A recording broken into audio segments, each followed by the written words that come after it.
The third-person shooter is a genre that has been around in the gaming hemisphere for quite a while now, originally starting all the way back in the late 90s, then starting to take shape in the early 2000s, but then really starting to come into its own with two of its most genre-defining titles, Resident Evil 4 and Gears of War. Resident Evil 4 changed the series forever by taking it to a far more action-heavy direction with its use of an over-the-shoulder perspective, whereas Gears of War popularized the cover-based system found in games such as Kill Switch and Operation Winback. Both of these would go on to become landmark titles for their respective genres, and would go on to receive critical acclaim. While these two games were both the most popular games of their respective decade, that doesn't mean that they were the only ones to start trying new things for the genre. In fact, the 7th generation had many third-person shooters that were experimenting within this era, whether it was single-player or multiplayer focused.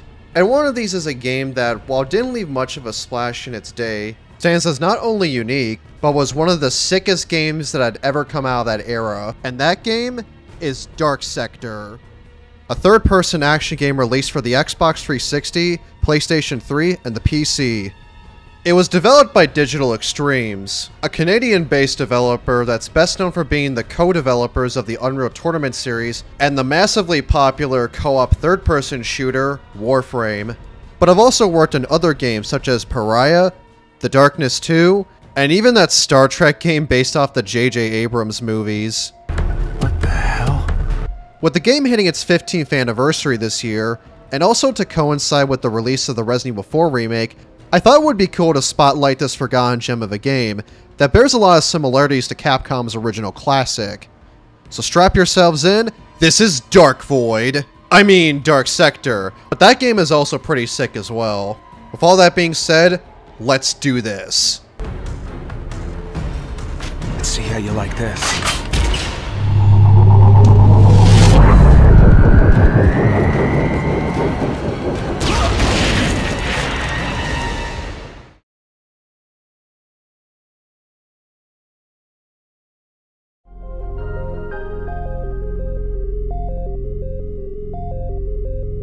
Before we talk about the game itself, I want to first discuss Dark Sector's origin and history. It's not only an interesting story, but it gives a better idea of what the game is.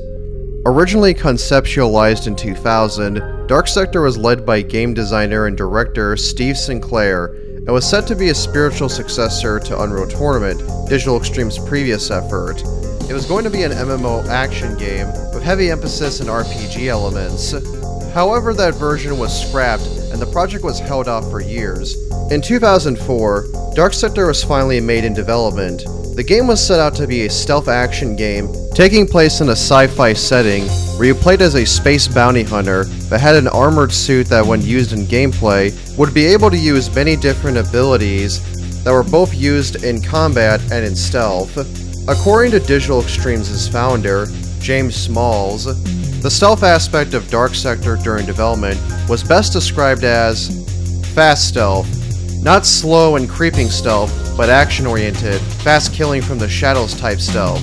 We emphasize power and control over the situation, not reluctance and trepidation. The game was revealed more in 2005, at around the time the Xbox 360 and the PlayStation 3 were in development. However, a year later, the game received a massive overhaul in setting and style. This was largely due to the game's publisher, D3 Publisher, who asked Digital Extremes to have Dark Sector take elements from Resident Evil 4 and Gears of War, as that would give the game a much more broader appeal, and also was something that would work better for the team than what they were currently going for. The change was also tied to Digital Extremes creating their own game engine, known as the Evolution Engine, which is used in all their games all the way up to Warframe. This was partially done so that they would have their own engine that would stand out and not have to rely on Unreal Engine that they've been using for all their prior games. Another reason for the change in setting was also to make the main character stand out a lot more, and make him more relatable. According to Steve Sinclair himself, it basically went something like this. At the beginning of the game, when we do the prologue, he's just kind of this anti-hero kind of guy, and very simply, concretely in the game, there are certain types of barriers that he has to open with contextual stuff. And then when he changes, then he begins tearing those things off, and it becomes much more brutal. So what we're trying to do is convey that evolution on the inside, but also convey it on the outside. so that those game elements that are around him are evolving as he does. That basically sums up the development history of Dark Sector. It's a really fascinating story to see how this game changed this much over time. Though I do like the final game, the 2005 build of Dark Sector honestly sounded really cool. Being able to fully utilize your power's various abilities both in action and stealth had the potential to be a really standout title if it came to fruition, and be just as equally rad as the final game itself. Now that we finally got that covered, let's talk about the main game. Set in the present day, Dark Sector takes place in the fictional country known as Lasria, a satellite region next to the Soviet Union. During the Cold War, the Lasrians discover a virus called the Technocyte, which when infected turns its victims into techno-organic mutants, which causes them to lose all their humanity. Shortly after, the virus starts to spread out and results in a conflict within Lasria and the infected mutants. The main protagonist is Hayden Tenno, a CIA operative set on a mission in Lasria to get info on Yargo Menzik, a scientist who knows the origins of the Technocyte. After fighting with an enemy helicopter, Hayden is attacked by a metallic humanoid known as the Nemesis and eventually meets up with the main antagonist of the game, Robert Messner. What did they tell you, Hayden? They said you had gone insane. But they said the same of you, didn't they? Unstable, psychotic, unfit for duty, and yet they still sent you. In spite of the fact that you are so broken.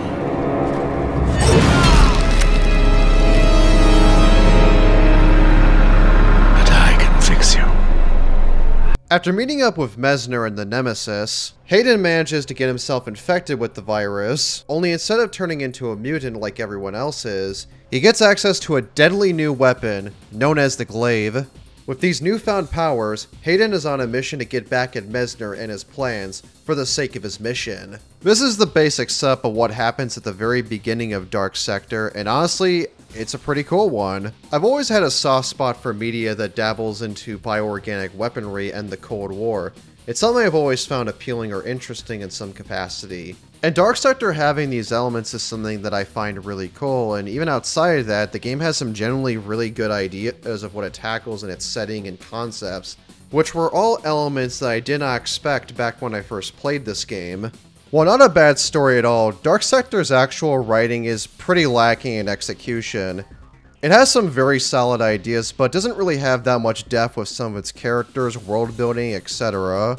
However, there is sort of a reason behind that. In an interview from GameSpot, Steve Sinclair was asked about Dark Sector, and this is what he had to say. Which aspects of Dark Sector work the best? The Glaive and the evolution powers. It seems players consistently enjoyed the different feel to using the Glaive, and the evolution gave them something new to learn and master. Steering the Glaive around a corner in slow motion and tearing someone in half, great gaming moment. Which aspects weren't executed as well as they could have been? We didn't tell a story as well as we could have. Definitely took it in the crotch on that one, and it's true.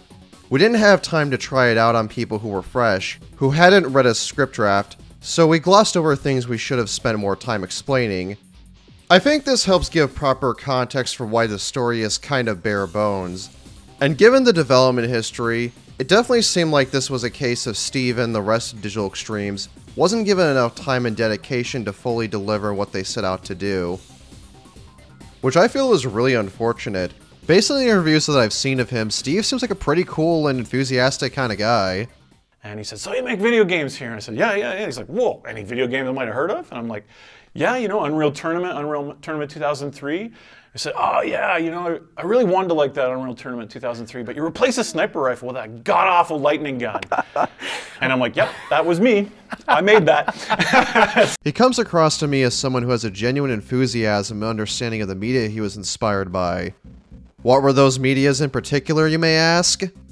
About 10 years ago, we worked on a tech demo, and we were inspired by Metal Gear Solid and Guyver and Cowboy Bebop and Akira. We had all of these crazy like anime and manga influences, and we just made the most crazy, obscure sci-fi ninja game that we wanted to make. So we made this little tech demo, and I brought it around to publishers and said, "What do you think of this crazy thing?" And they said, "Oh, your tech's amazing and the art's incredible. I can't believe this thing. Can you make a World War II game for us?" If you're familiar with all of those works, you can definitely still see that influence carry throughout Dark Sector. And despite the narrative not being as fully realized as Steve originally wanted to, I still think Dark Sector succeeds as an entertaining work of fiction and because of its clear influences. Hayden Tenno, I think, makes for a cool protagonist in an action game. I like his ambivalent and ruthless attitude that he carries throughout the game, and that only makes it even more apparent when he gets a hold of the glaive. These aspects of his character help him stand out from other action game protagonists, and I think part of that is attributed to his voice actor. It's done. Good. It was too dangerous to extract him, and we can't risk bringing the infection back here. My head is killing me. You better pull it together. If Messner gets that infectious material out of Lazria, it'll spread like the plague. Just want to get this over with. So find Messner. He's the linchpin. Put a bullet through his head. He's played by Michael Rosenbaum, the actor who played the Flash in the DC animated universe and Smallville's version of Lex Luthor. He does a great job at capturing Hayden's personality, and his voice just really suits the character. While Hayden is cool in his own right, it goes to show how a talented actor like Rosenbaum can elevate him to a greater degree. Messner, I think, is pretty interesting as a villain in what he sets out to do with the virus in order to take humanity to the next evolution. Throughout the game, he mostly just talks to Hayden via telepathy about what he wants from him and what kind of potential he sees of him. He doesn't actually show up that much at all, but when he does show up, I think he does serve his role quite well.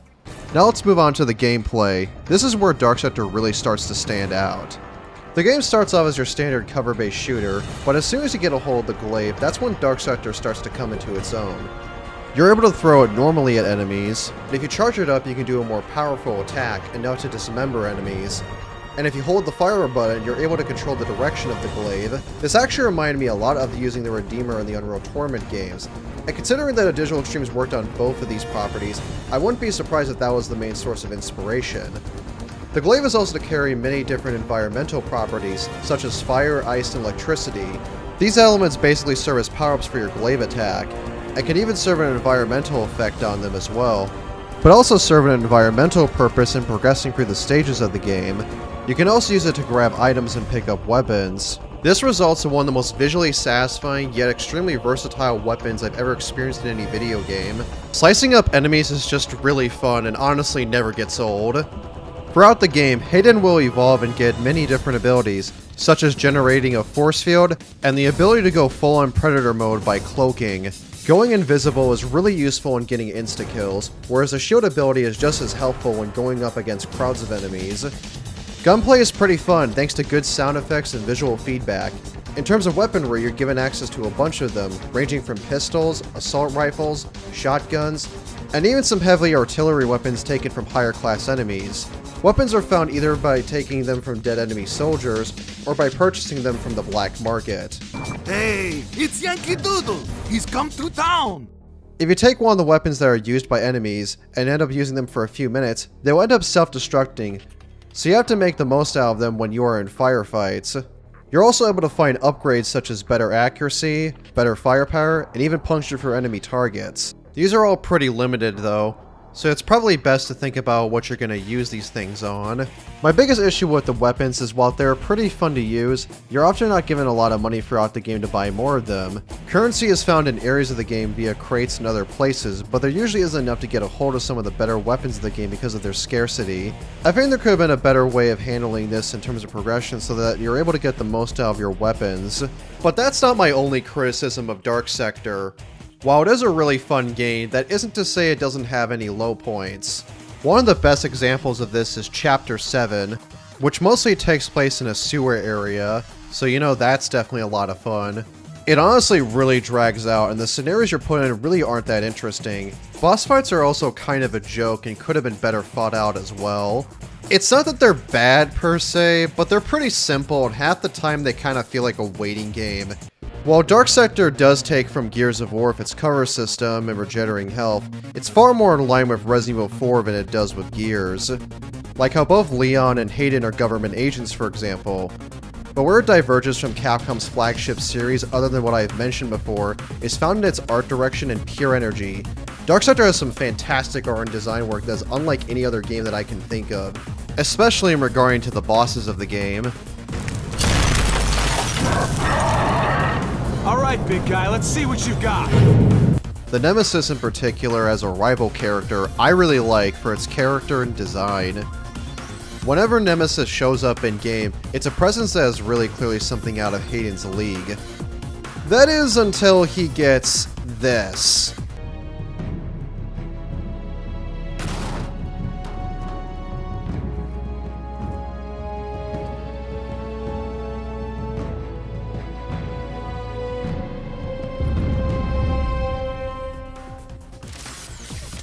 This armor is one of the coolest designs that I've ever seen in any video game.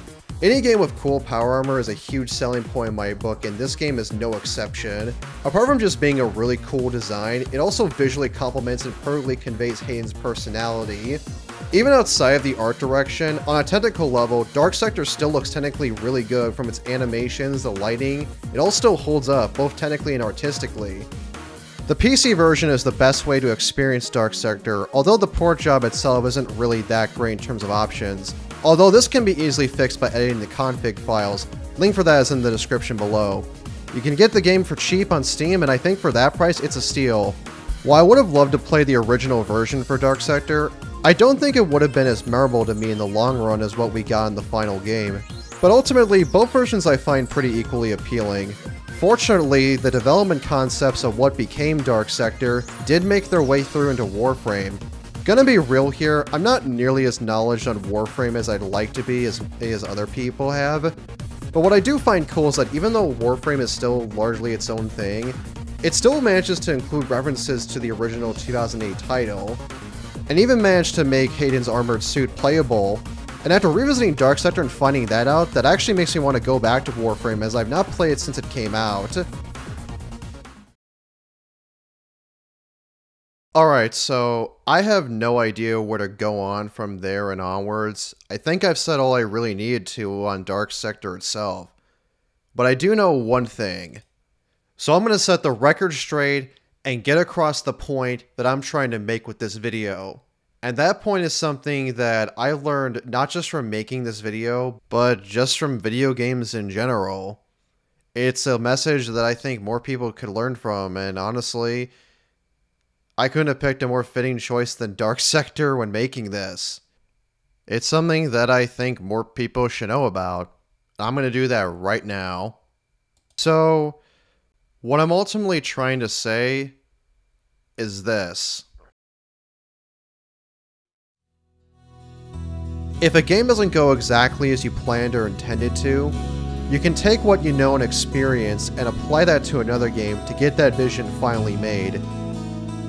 But at the same time, it's just as equally important to acknowledge that very first game and what it did, because it managed to help set that foundation, and it can help refine and perfect that formula through time and experience, and ultimately, it's the game that got you where you are. In a way, that perfectly sums up my thoughts on Dark Sector. The game that may have not turned out exactly as intended, but much like the series that inspired it, it's something that I'll always have an appreciation for.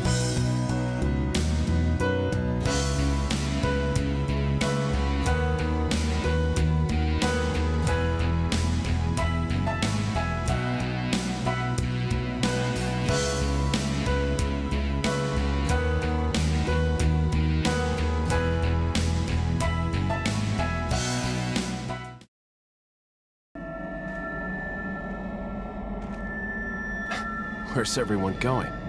Bingo?